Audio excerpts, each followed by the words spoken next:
करिला गुरु के भजनवा रे मनवा।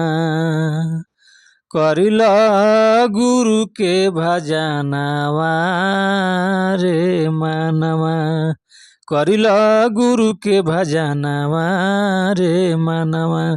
करिला गुरु के भजनवा रे मनवा।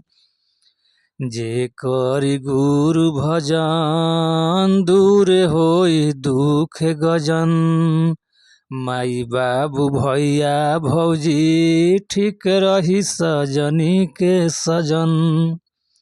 मानिला देव चरण के कहानवा रे मनवा। करिला गुरु के भजनवा रे मनवा। पूजिला गुरु के चरणवा रे मनवा। करिला हरि के भजनवा रे मनवा। करिला राम के भजनवा रे मनवा।